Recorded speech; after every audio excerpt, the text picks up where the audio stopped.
Docteur Staub, vous êtes médecin, phytoaromathérapeute et vous avez écrit de nombreux ouvrages, notamment sur l'énergie vibratoire. En quoi cela consiste pour vous? Pour moi, je ne suis pas le seul à le soutenir, je pense. C'est basé sur toute la notion, là aussi, de physique générale et de physique quantique, à savoir que dans l'univers, tout est vibration. Tout, du plus subtil au plus solide, comme notre corps, par exemple, qui sont des vibrations de basse fréquence. Et donc, les énergies vibratoires, j'écris ce livre sur les énergies vibratoires, en avançant des hypothèses permettant d'expliquer, par exemple, la télépathie, les ubiquités, les fractures temporelles, les rêves, la mort, etc. etc. Excusez-moi, c'est quoi une fracture temporelle? C'est quand on Ça passe... fait mal? C'est quand on passe, par exemple, de notre époque, brutalement, par exemple, au XVIIe siècle, au XVIIIe siècle. Il y a beaucoup de témoignages là-dessus qui correspondent.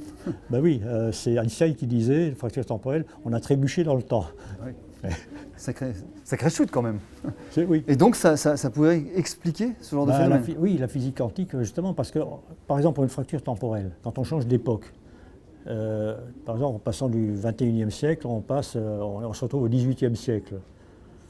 Mais il y a des témoignages de cela? Oui, il y a des témoignages qui sont même consignés dans des procès-verbaux de police. Et notamment à Paris, vous avez plusieurs témoignages.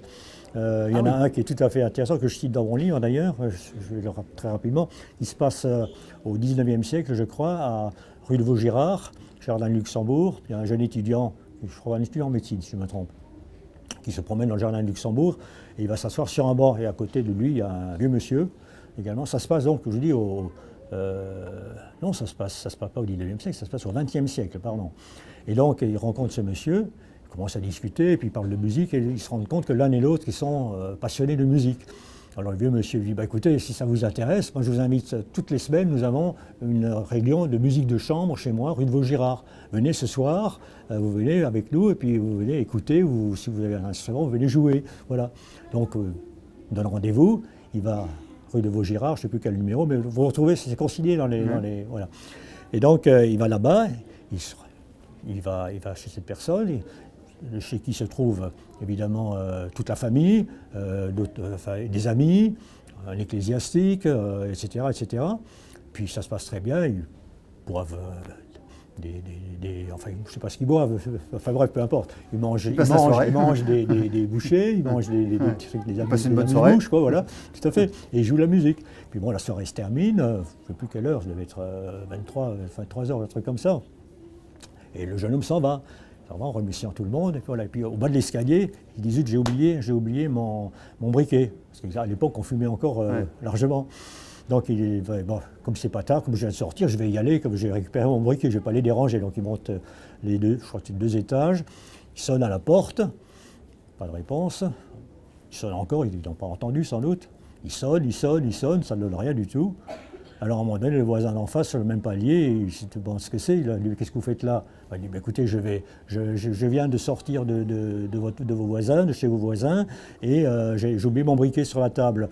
Et donc, alors, l'homme lui dit, je redoute le pire. Mais ça fait longtemps qu'ils sont décédés, il y a longtemps qu'ils ne sont plus là. Il y a je ne sais plus combien d'années. Bon, croyant que c'était un cambrioleur, il appelle la police. Voilà, alors la police vient avec un serrurier pour attester de la chose. Ils ouvrent la porte. Le salon avec les meubles recouverts de housse, mais sur la table, le briquet. Ah oui, effectivement. Alors c'est curieux, voilà. C'est un parmi tant d'autres. Oui, j'imagine, ça va être assez troublant ça. Mais je reviens sur l'homme vibratoire quand même. Oui. C'est comme la source. En quoi est-ce pour vous la clé d'une bonne santé? La clé d'une bonne santé, c'est tout simplement lorsque nous sommes en phase avec l'environnement. C'est-à-dire nos fréquences vibratoires, le corps humain a des fréquences vibratoires précises.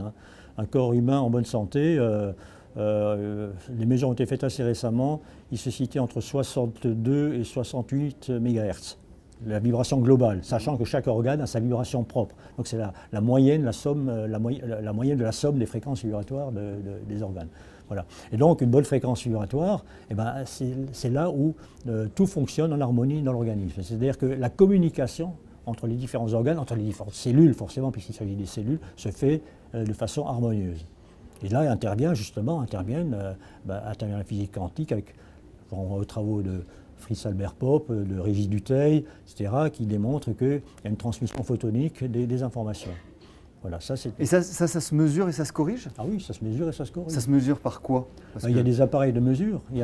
Notamment, il y a un Américain qui s'appelle Bruce Tenio, et qui a fait des recherches dans le domaine et qui a fait toutes ces mesures. Il y a aussi, il y a plus longtemps déjà, dans les années 30 je crois, le professeur Burr et Rabitz, c'était à la faculté de Yale, je crois, aux États-Unis, l'université de Yale, pardon, et ils ont fait des mesures sur les fréquences vibratoires. Et ils ont mis tout au point toute une nomenclature de maladies qui avaient donc avec les fréquences vibratoires correspondantes. Et on pouvait prévoir l'arrivée de cette maladie en mesurant la fréquence vibratoire. Et ça s'est tombé en désuétude ou bien c'est... Non, ça a été perdu comme par hasard. Ouais, parce que c'était trop préventif, évidemment. Bon, je ne vais pas maintenant faire de polémique.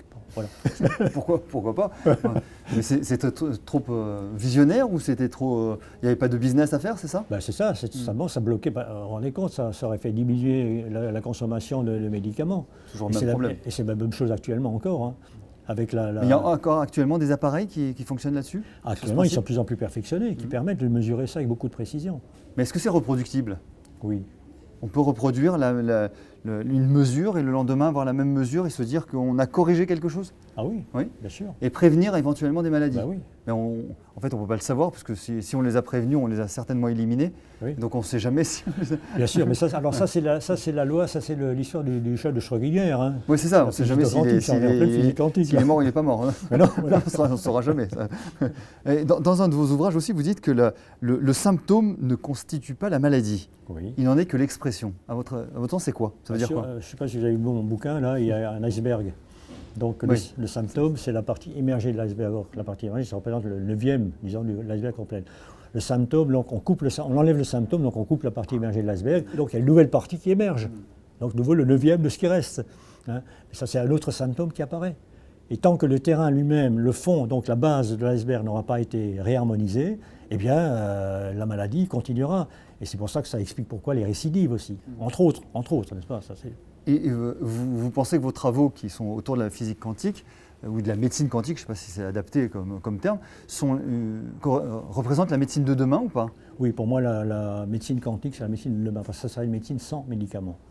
Ça sera une médecine informationnelle, informationnelle. Et médecine informationnelle et de l'intention. L'intention, c'est-à-dire, dans l'information, on peut mettre une intention. Et on a prouvé que l'intention elle-même génère un champ électromagnétique. Ça, c'est prouvé, ça se mesure. Hein. L'intention génère un champ électromagnétique. Un champ électromagnétique, oui. Ou même des champs scalaires, hein, si vous voulez. Donc, ça va encore plus loin. Voilà. Donc, avec ça, moi, je suis convaincu que ça, c'est la médecine de demain. Donc, pas de médicaments, évidemment. C'est pour ça que c'est tellement freiné, ce genre de choses. Alors ça corrobore un petit peu aussi une autre chose que vous avez citée dans votre livre. Vous dites que le surnaturel ne sert qu'à masquer les limites des connaissances actuelles. Le surnaturel, en fait, le surnaturel, c'est quelque chose qu'on n'a pas encore trouvé l'explication. Donc vous pensez que le paranormal et tous les phénomènes paranormaux sont juste une autre forme de réalité? C'est une autre forme de réalité, encore perçue, mais qui se passe dans d'autres dimensions à ce moment-là. Ce n'est pas forcément dans notre dimension, même si ça apparaît dans notre dimension, parce qu'il y a un changement de fréquence là aussi, pour apparaître par exemple dans notre 3e dimension, mais ce sont des phénomènes qui peuvent se passer très bien en 4e ou en 5e dimension. Et que les rêves, comme vous le dites aussi, les rêves nous permettent d'accéder à ces dimensions-là? Pas tous les rêves, bien sûr, mais il peut y avoir, ce sont des portes d'accès, parce qu'on change de fréquence. On change de fréquence à ce moment-là. Notre système de syntonisation, notre émetteur-récepteur change de fréquence et arrive à se syntoniser sur l'autre fréquence. D'où il est en résonance avec cette fréquence, donc possibilité d'avoir accès à ces dimensions. Et pour finir, si vous deviez donner un conseil à vos patients ou à nos internautes, comment ça harmoniser ces fréquences corporelles? Déjà en ayant une hygiène de vie équilibrée, une alimentation équilibrée également, en sachant se soustraire au maximum à l'hyperstress en tenue. Le stress en lui-même il est normal, c'est nécessaire, mais je parle de l'hyperstress en tenue, à toutes les contraintes, toutes les pressions. Savoir utiliser déjà, aller dans la nature, se mettre au contact de la nature. Ça met en phase? Voilà, se mettre en phase avec la nature. Également, la méditation, ça c'est maintenant démontré aussi que la méditation élève le champ de conscience, montre également une méditation de quelques minutes va augmenter votre fréquence vibratoire du corps de 15 MHz. Donc améliore le potentiel vital, c'est ça? Voilà. Voilà, entre autres, voilà quelques conseils que je donnerai. C'est déjà pas mal. Docteur Hervé Staub, merci d'avoir répondu à nos questions. Merci à vous.